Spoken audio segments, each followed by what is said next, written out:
गोंयांत शुक्रारच्या national fish worker फोरमाच्या बसकेक सुरवात जाली। ही राष्ट्रीय पावंड्यावेली संघटना आसा। 12 राज्यांतले थळावे फुडारी गोंयांत आयिल्ले आसा। 1976 हो फोरम गोंयच्या सर्गेस्त माथानी सल्डाणा हांच्यांनी घडयल्लो। त्या खातीर बसका सुरू करच्या पयलीं सर्गेस्त माथानी हांच्या पुतळ्याक फुलांचो हार घालून आदरांजली ओपली। आरडेक्स गोवा खातीर कासावलेच्यान प्रसाद नायक। आयज आमच्या गोंयांत नॅशनल फिश वर्कर फोरमाची जनरल बॉडी मिटींग आयज कॉमेंस जाता आनी ही नॅशनल फिशरमॅन फोरम जी ऑल इंडिया लेवलाची फिशरमॅन ऑर्गनायझेशन आसा तितून आमचे 12 स्टेट हे आयचे ते लोकल लिडर आयज गोंयांत येयलेले आसा आनी आयज हे नॅशनल फिश वर्कर फोरमान हो मातानीन घडलेलो 1976 आनी आयज कितले वर्सान आयज पयली GB गोंयांत जाता। आमी गोंयचे जे इश्यू जे आसा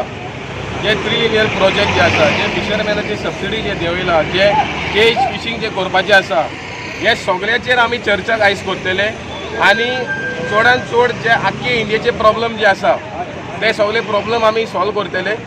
आनी इश्यू घेतले आनी आमी रेजोल्युशन पास करतले एगेन्स्ट दीस प्रोजेक्ट। आनी हांव मागता गोंयच्या सरकाराक की हे आमचे रेजोल्युशन जे आमी मांडटले सरकाराक हे सगळे प्रोजेक्ट स्पेशली 3 लिनियर प्रोजेक्ट आनी सागरमाला प्रोजेक्ट हो फाटीं घेवचो म्हणून आमी गोंयच्या CMाक विनंती करता। Particularly today,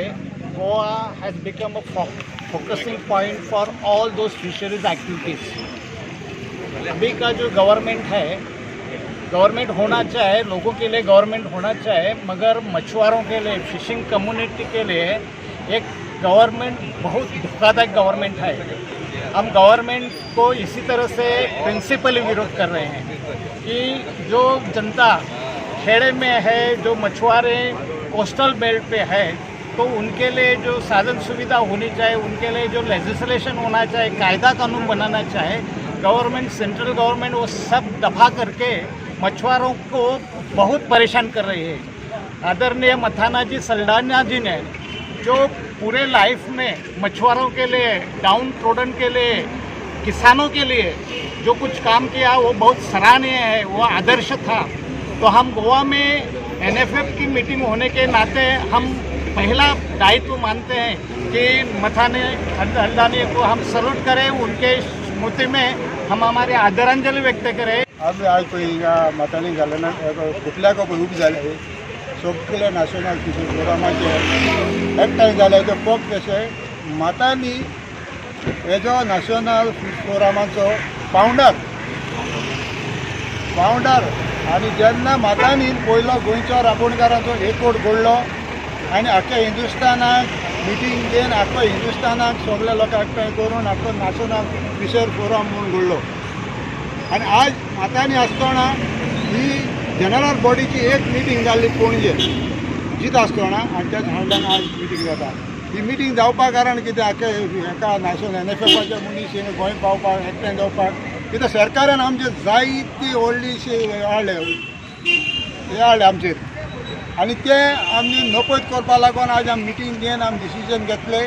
आनी हे मुट्टले कित्याक आमकां गोंया पळय इतले त्रास जाताय फिशिंगा वाटेन आख्या हिंदुस्थानाक त्रास जाताय तेजे चर्चा करतले आनी आमी सरकाराक फुडो करून सरकारा कडेन डिमांड घातले आनी डिमांडा वयल्यान आमी जे कित्याक आमचे वायट पळय उत्कृश्टाळांचे काड म्हणून सांगतले। Every year NFF holds its general body meeting in one of the states, and this year the state of Goa is hosting this annual general body meeting of the NFF, and I think the representatives of all the coastal states will deliberate on various schemes and plans at the state level and also at the national level, and decide what is right, what is wrong, what will benefit the fishing community and what may not benefit the fishing community. Now this kind of deliberations are very, very essential because what they do not only protects the rights of the fishing community, but also they ensure the protection of the environment and the ecological wealth of the nation. So I think we have to study that issue thoroughly and also study the implications of what is being planned and then take a stand accordingly.